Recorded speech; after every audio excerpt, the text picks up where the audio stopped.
মায়ের কোলে বসে থাকা শান্ত স্বভাবের শিশু মাসুমের অবুঝ চাহনি মন কাড়ে যে কারো। একে তো দারিদ্র্যের কষাঘাতে জর্জরিত বাবা মায়ের সংসার, তার উপর দুঃসংবাদ এলো। চিকিৎসক জানিয়েছে 4 বছরের এ শিশুটির হার্টে ধরা পড়েছে ফুটো।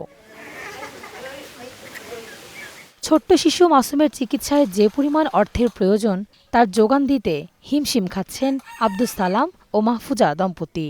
দিনমজুর সালামের স্বল্প আয়ের সংসারে এখন শুধুই হতাশা। রংপুর নিয়ে গেছিলাম, হঠাৎ করে অসুস্থ, পরে ডাক্তার এত টাকা ছিল, ওটা হার্টের একটা অসুখ, হার্ট একটা, ওটা মোর অনেক অনেক টাকা লাগে, 7-8 লাখ টাকা লাগে। তারপরে আমার বললাম, আমার তো অত টাকা নেই, আমি তো কৃষিকাজ করি খাই, আমি তো কামলা দিয়ে খাই, আমার তো হবে না, আপনারা বিভিন্ন দিয়ে আমাকে সাহায্য করেন। বাচ্চাটাকে রংপুর ডাক্তার দেখাচ্ছি, ডাক্তারের রিপোর্ট দেখি বলছে বাচ্চাটা তাড়াতাড়ি 7 দিনের মাথায় ঢাকা নেন।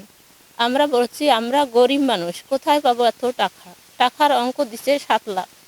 আমার তো এত টাকা নাই, আপনারা কোনো ব্যবস্থা করেন না, কোনো সমস্যা এখানে চলবেন না, আপনারা যেভাবেই বলেন 4 দিনের ভিতরে আপনার বাচ্চাটাকে ঢাকা নেন। পরে আমার অনুরোধ দেখি বাচ্চাটাকে ভর্তি করবে করলো। আমরা করলাম আমার ভর্তি করারও সামর্থ্য নেই। পরে বলল এই ওষুধ লিখে দিলাম প্রেসক্রিপশনে, চিকিৎসা করো, 4 দিন পরে আমার সাথে যোগাযোগ করো।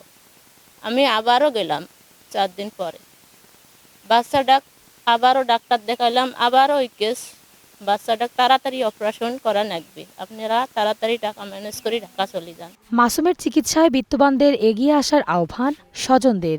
নাতিতে চিকিৎসাপাতি করে পাইনি, সয় সম্পদ নাই, ঢাকা নিয়ে যার কইছে 7-8 লাখ টাকা চাইছে, আমি করে পাই, আমি কেমন করি বাচ্চাটা চিকিৎসা করি, আমার তো কিছুই নাই। জেলা সমাজসেবা কর্মকর্তা জানান, মাসুমের চিকিৎসায় সর্বাত্মক সহযোগিতার চেষ্টা করছেন তারা। আমরা স্টার নিউজের মাধ্যমে হাতিয়া ইউনিয়নের 6 নম্বর ওয়ার্ডের মাসুম নামের শিশুটির হৃদরোগের বিষয়টি জানলাম।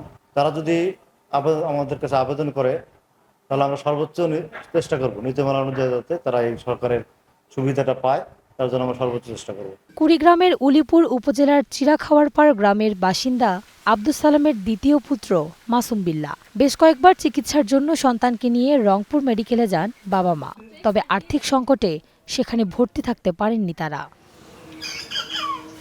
Ishrat Lubna, star news.